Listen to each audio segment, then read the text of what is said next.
every day I see coaches cite the 10,000 hour rules to support specialization or extra practice or workouts or whatever argument they want to make by using something that alludes to something that was sciencey. The problem is that the 10,000 hour rule doesn't exist, and subsequent studies have shown over and over that there's no such thing as this magic threshold that one has to reach in terms of practice hours to reach an expert level. And even the person on whose research the 10,000 hour rule is based, K. Anders Ericsson, has come out and said that his research was misinterpreted. The original studies on violin and chess, some of the participants in the study reached an expert level at 2 or 3 or 4,000 hours. Some took 20 to 30,000 hours. 10,000 just happened to be close to the average, and so it was taken and used by Gladwell to market his book, as this magic rule of 10,000 hours, and if you can put in 10,000 hours of deliberate practice, that's all that matters, and you're going to become an expert, which totally disregards any genetic effect, environmental effect. It's simply practice. And in basketball, talent development is multifactorial. There's definitely a genetic component because height is such an important component of the sport. If you're 5'8", you're probably not going to be in the NBA. If you're 7 feet, you have a pretty good chance to be in the NBA, based on, the population of 7-footers. So it's multifactorial. There's more to becoming an NBA player or becoming an expert performance in basketball than simply the number of hours that you practice. And a study in 2014 by McNamara and colleagues found that 18% of the variance in performance can be attributed to practice. So that leaves 72% that's attributed to other things, whether that's purely genetics, whether that's opportunity, environment, so on and so forth. Just a number of different factors, and you can't narrow down to just a simple number of hours that you can tick off practice and go out and then expect that after you've put in your 10,000, now you're going to be an NBA player. The basic idea behind the 10,000 hours that you need to practice to be good, that's indisputable. Regardless of how many hours it takes, it takes work, it takes effort, it takes practice to be good at something, especially to reach that expert level. Even the studies of sports that have shown that the 10,000 hour rule doesn't exist, have shown that, in Australia there was one study that showed, players had made it to the Olympic level in as few as 3,000 hours. But that's still a lot of practice. It still takes effort, it still takes time. And typically those athletes are also transferring skills that they've developed in a different sport into a new sport. So they have a base of athleticism, base of strength, base of skill, base of mental qualities, on which they can then transfer to a new sport, put in a minimal amount of practice compared to some, and still reach that expert level. So, talent development is multifactorial, but practice is important. And even if, studies show that only 18% of the variance is attributed to practice, it's probably the 18% that an athlete has the most control over.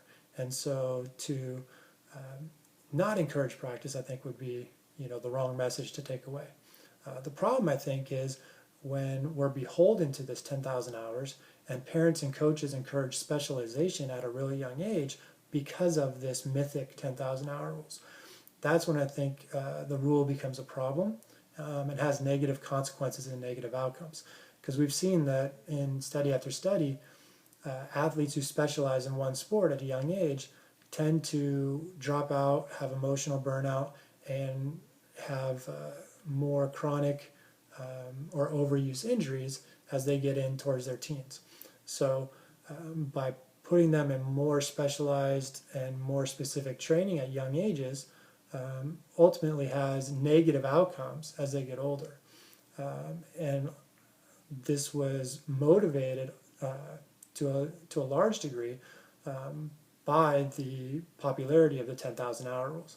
So once that kind of hit the bookstores, You know, I saw a lot more parents say, well, we need to start earlier because we need to get those 10 years in.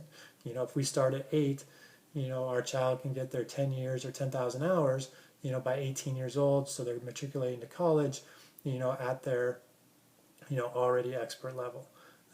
And so a lot of specialized training, a lot of individual training, just trying to get the practice hours in, trying to check those boxes and knock off their practice hours.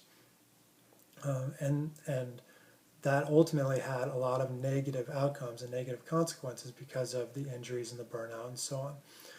And so when that is the message, well, 10,000 hours means we need to specialize, we need to, you know, sign up early, we need to, you know, start competitive sports earlier and earlier and earlier.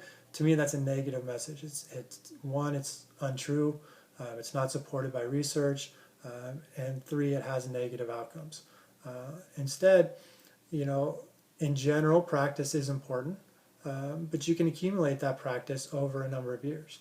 You don't need to start at 6 or 7 years old, and you don't need to specialize in one sport before you're a teen. You can develop through, you know, numerous sports as you get up towards your teens, mid-teens, you know, midway through high school. Now you can start to choose, you know, where are your skills going to fit best, where do you have the best chance of progressing, you know, and then start to specialize and then start to put in more hours. You know, there was one study out of Denmark that showed that the difference in practice hours, you know, didn't happen at an early age, but once they reached kind of the mid-teens, that's when the difference in practice really, you know, there was a substantial difference, you know, and that's kind of the age when those who really see a future and can see themselves, you know, making the college level or making the MBA level, you know, really start to invest. And those others are realizing, well, you know, I'm probably not going to be an NBA player. I still want to play. I want to make my high school team. I'm going to invest time and practice, but probably not to the same extent as if I really thought that I had a future in the NBA. And while that's really not possible to tell at 8 years old, by 15, 16, 17 years old, it's a little bit more realistic. You can see, you know, are you going to be 5'9" or are you going to be 6'5"? Because that gives you, you know, a huge benefit in terms of progressing in basketball. So I really think that we need to get rid of this idea of the 10,000 hours because of the negative outcomes that are have developed because of the use and the misperceptions around the rule. Yes, players need to practice. Yes, practice is good. Yes, having early exposure to a sport can have benefits, but that doesn't mean that we need to specialize in that sport, and it doesn't mean that we're just trying to check off 10,000 hours to reach an expert level. Expert level can be reached in fewer hours. It might take more hours, but the key is practice is important, but there's no such thing as a 10,000 hour rule, and the more that we continue to use that term and see the behaviors that lead to negative outcomes that arise from the use of the term and from the misperceptions around the term, the worse sporting environment we are creating for young children.